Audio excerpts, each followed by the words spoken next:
Assalamualaikum warahmatullahi wabarakatuh. Perkenalkan nama saya Rini Aprilia dari kelas K221 MNR. Di sini saya akan menjelaskan tentang bagian alur, pengertian dokumen, dan bagian income terms 2020. Yang pertama, saya akan menjelaskan tentang gambar bagian alur. Ada prosedur ekspor, adalah langkah-langkah atau persyaratan-persyaratan yang harus dipenuhi untuk melaksanakan kegiatan ekspor barang. Prosedur ekspor termasuk pengurusan dokumen-dokumen ekspor, persiapan barang ekspor, dan hal pembiayaan. Yang pertama ada korespondensi. Eksportir mengadakan korespondensi dengan importir luar negeri untuk menawarkan dan menegosiasikan komoditas akan dijualnya. Yang kedua, ada pembuatan kontrak dagang. Apabila importir menyetujui penawaran yang diajukan oleh eksportir, maka importir dan eksportir membuat dan menandatangani kontrak dagang. Yang ketiga, ada penerbitan letter of credit. Setelah kontrak dagang ditandatangani, maka importir membuka LC melalui bank koresponden di negaranya dan meneruskan LC tersebut ke bank devisa negara eksportir. Kemudian, bank devisa yang ditunjuk memberitahukan diterimanya LC atas nama eksportir kepada importir. Yang keempat, ada eksportir menyiapkan barang ekspor. Dengan diterimanya LC tersebut, eksportir mempersiapkan barang-barang yang dipesan importir. Yang kelima, ada eksportir mendaftarkan pemberitahuan ekspor barang atau PIB. Selanjutnya, eksportir mendaftarkan pemberitahuan ekspor barang ke bank devisa dengan melampirkan surat sanggup bayar apabila barang ekspornya terkena pajak. Yang keenam, ada pemesanan barang ke pelabuhan. Eksportir sendiri dapat mengirim barang ke pelabuhan. Pengiriman dan pengurusan barang ke pelabuhan dan ke kapal dapat juga dilakukan oleh perusahaan jasa pengiriman barang atau freight forwarding atau MMKL. Dokumen-dokumen ekspor disertakan dalam pengiriman barang ke pelabuhan dan ke kapal. Yang ketujuh, ada pengiriman barang ke pelabuhan. Eksportir sendiri dapat mengirim barang ke pelabuhan dan juga dilakukan oleh perusahaan jasa pengirim barang atau freight forwarding atau EMKL. Dokumen-dokumen ekspor disertakan dalam pengiriman barang ke pelabuhan dan ke kapal. Yang kedelapan, ada pemeriksaan bea cukai. Di pelabuhan, dokumen ekspor diperiksa oleh pihak bea cukai. Apabila diperlukan barang-barang yang akan diekspor diperiksa juga oleh bea cukai. Yang kesembilan, ada pemuatan barang ke kapal. Setelah barang dimuat ke kapal, pihak pelayaran menerbitkan draft bill of lading yang diserahkan pada eksportir. Selain itu, eksportir menukarkan made receipt dengan master bill of lading pada FCL atau house bill of lading. Yang ke-10, ada surat keterangan asal barang atau SKA. Eksportir sendiri atau freight forwarding atau EMKL pemuatan barangnya dan mengajukan permohonan ke kantor wilayah Departemen Perindustrian dan Perdagangan atau kantor Departemen Perindustrian dan Perdagangan untuk memperoleh SKA apabila diperlukan. Yang ke-11 ada pencairan letter of credit. Maka eksportir dapat ke bank untuk mencarikan LC. Bila outstanding LC, dokumen-dokumen yang diserahkan adalah BL, commercial invoice atau packing list, dan PEB dan lain-lain. Yang ke-12, ada pengiriman barang ke importir. Barang dalam perjalanan dengan kapal dari negara eksportir ke pelabuhan di negara importir. Yang kedua, saya akan menjelaskan tentang pengertian dokumen. Yang pertama ada commercial invoice. Dokumen pertama, dokumen ini berguna sebagai bukti transaksi atau penagihan. Dokumen ini dibuat oleh eksportir untuk importir. Yang kedua ada packing list. Dokumen ini berisikan rincian spesifikasi barang ekspor sesuai dengan invoice. Fungsi dokumen ini dibuat oleh eksportir adalah untuk memudahkan mengetahui isi barang dalam kontainer bila terdapat pemeriksaan. Yang ketiga ada letter of credit. Adalah metode pembayaran dalam transaksi perdagangan internasional sebagai bentuk jaminan pembayaran kepada eksportir dan importir. Yang keempat ada bill of lading atau airway bill. Adalah bukti pengiriman barang atau dapat juga diartikan sebagai tanda terima yang dibuat oleh shipping company untuk eksportir. Yang kelima ada polis asuransi. Dokumen ini sangat dibutuhkan sebagai surat bukti penanggungan yang diterbitkan perusahaan asuransi untuk menjamin keselamatan atas barang yang dikirim. Yang keenam ada Shipping Instruction atau SI, adalah dokumen yang dibuat atau diberikan oleh eksportir kepada forwarder atau shipping company untuk melakukan booking pada kontainer dan ruang di transportasi yang digunakan seperti kapal pesawat. Yang selanjutnya ada Certificate of Origin atau COO, adalah dokumen ini berisi keterangan bahwa barang yang diekspor berasal dari Indonesia. Yang selanjutnya ada Certificate of Analysis, adalah file yang berisi hasil analisis dari produk yang diekspor. Isi analisisnya itu dapat disesuaikan dengan permintaan si importir. Yang selanjutnya ada Histonaceary Certificate, adalah dokumen yang dibutuhkan pada produk pertanian seperti rempah, buah segar, dan sebagainya. Fungsi dari dokumen ini adalah untuk menjamin bahwa produk yang diekspor terbebas dari jamur atau kuman dan bakteri. Yang selanjutnya ada Fumigation Certificate, sebagai penjelasan bahwa barang ekspor yang bersangkutan telah difumigasi sesuai standar yang berlaku untuk mengamankan barang yang akan diekspor ke negara tujuan dari hama atau rayap selama masa pengiriman. Yang selanjutnya ada Veterinary Certificate, adalah sebagai jaminan keamanan pangan untuk produk ekspor pangan dan non-pangan asal hewan. Yang selanjutnya ada Weight Note atau keterangan timbangan, yang berisikan rincian berat dari setiap kemasan barang sesuai yang tertera dalam faktur. Dokumen ini cukup penting karena untuk mempersiapkan alat-alat pengangkut pada barang pada saat pemeriksaan. Yang terakhir ada measure list atau daftar ukuran. Seperti namanya, dokumen ini berisi rincian dan ukuran atau takaran pada setiap kemasan barang seperti panjang, tebal, volume, hingga diameternya. Sama seperti keterangan timbangannya. Dokumen ini berguna untuk menghitung biaya pengiriman.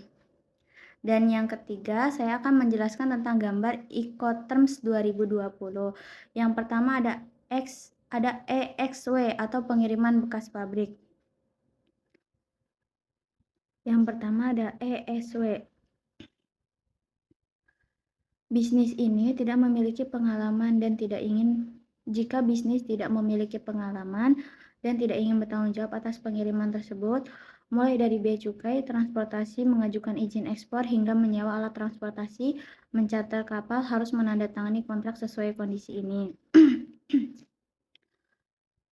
Nah, ini penjelasannya. Yang bertanggung jawab ada penjual dan pembeli. Kalau penjual menyiapkan barang di gudang dan pintu pabrik sesuai kesepakatan dalam kontrak. Kalau pembeli bertanggung jawab untuk menyewa dan memuat barang kendaraan angkatan dosmetik, mengangkut barang ke gerbang perbatasan ekspor. Titik transfer risiko penjual dan pembeli adalah barang ditempatkan di gudang atau pintu pabrik seperti dalam kontrak.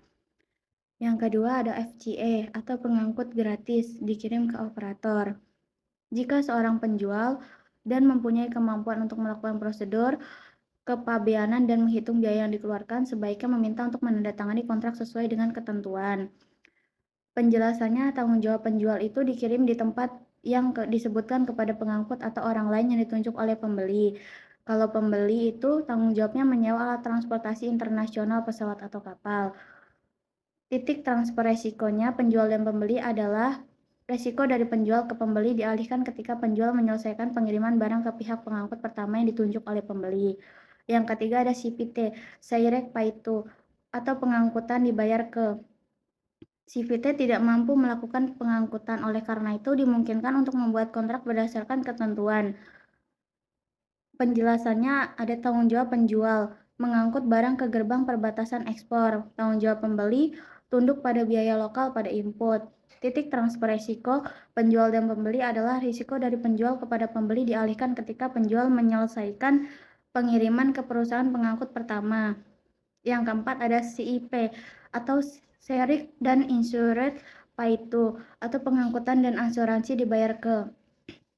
Apabila pembeli ingin membeli dan ketentuan CPT, maka penjual juga perlu membeli asuransi dan pengirimannya. Oleh karena itu, dalam hal kontrak, harus ditandatangani sesuai dengan ketentuan CIP.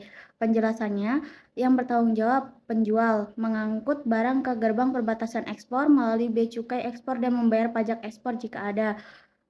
Tanggung jawab pembeli, tunduk pada biaya lokal pada input, bongkar barang dari sarana pengangkut utama menuju pelabuhan negara pembeli. Titik transfer risiko penjual dan pembeli adalah risiko dari penjual ke pembeli dialihkan ketika penjual menyelesaikan pengiriman barang ke pengangkut pertama atau jalur pelayaran maskapai penerbangan pengirim yang ditunjuk olehnya. Yang kelima ada DPU, Delivered at Place of on Load, alokasi yang telah ditentukan. Adalah penjual menyerahkan barang yang telah diotorisasi untuk diekspor ke terminal atau ke pelabuhan tempat pembeli menunjuk untuk menerima barang. Penjelasannya, tanggung jawab penjual adalah sewa alat transportasi internasional, memuat barang ke sarana angkutan internasional di pelabuhan yang ditunjuk di negara penjual sesuai peraturan. Tanggung jawab pembeli adalah bongkar barang dari kendaraan angkutan darat di gudang pembeli dan masuk ke dalam gudang. Titik transfer risiko penjual dan pembeli adalah risiko dari penjual kepada pembeli berpindah pada saat barang dibongkar dari alat pengangkut di tempat tujuan yang disebutkan di negara pembeli. Yang keenam ada DAP atau Delivered at Place, dikirim di lokasi yang ditentukan. Mewajibkan barang dibawa ke daratan impor dan memasukkan biaya pengangkutan tersebut ke dalam harga barang. Penjelasannya, tanggung jawab penjual adalah dikenakan biaya lokal pada ekspor dan impor, kirimkan barang ke lokasi yang ditentukan di negara pembeli. Kalau tanggung jawab pembeli adalah mengangkut barang dari tempat yang ditunjuk ke gudang pembeli dan menggunakan angkutan darat. Dalam hal tempat penyerahan gudang pembeli adalah dua lokasi yang berbeda. Titik transfer risiko penjual dan pembeli adalah risiko dari penjual kepada pembeli berpindah pada saat barang dibongkar dari alat pengangkut di tempat tujuan yang disebutkan di negara pembeli. Yang ketujuh ada DDP atau Delivered Duty Paid, dikirim dengan pajak dibayar. Penjual menyelesaikan prosedur impor, kiriman, dan penjual menghitung jumlah pajak ini ke dalam harga barang. Penjelasannya, tanggung jawab penjual mengangkut barang ke gerbang perbatasan ekspor, bongkar barang dari kendaraan angkutan darat, menyewa alat transportasi internasional. Tanggung jawab pembeli mengangkut barang dari tempat yang ditunjuk ke gudang pembeli, bongkar barang dari kendaraan pengangkut darat di titik penyerahan. Titik transfer risiko penjual dan pembeli adalah risiko dari penjual berpindah ke pembeli ketika penjual menyelesaikan pengiriman barang ke tempat yang disebutkan ke negara pembeli. Biaya pembongkaran akan ditanggung oleh pembeli kecuali disepakati lain dalam kontrak. Yang kedelapan ada VAS atau diantar sepanjang sisi kapal. Penjual menyerahkan barangnya ke jembatan atau tongkang di pelabuhan ekspor dan penjual menanggung semua biaya yang timbul serta barang tersebut. Tanggung jawab penjual mengangkut barang ke gerbang, tanggung jawab pembeli menyewa transportasi internasional. Titik transfer risiko penjual dan pembeli adalah risiko dari penjual berpindah ke pembeli pada saat penjual selesai menempatkan barang di samping kapal sebagaimana diatur dalam kontrak. Biaya pengiriman akan ditanggung oleh penjual, namun biaya pemuatan barang dari sisi kapal hingga alat angkut umum menjadi tanggungan pembeli. Yang ke-9 ada VOB atau grafis on board, pengiriman di pesawat. Penjual akan menyerahkan barang dengan selamat di atas kapal dan penjual akan menanggung semua biaya yang timbul serta harga pokok barang. Penjelasannya, tanggung jawab penjual mengangkut barang ke gerbang perbatasan ekspor. Tanggung jawab pembeli menyewa sarana transportasi.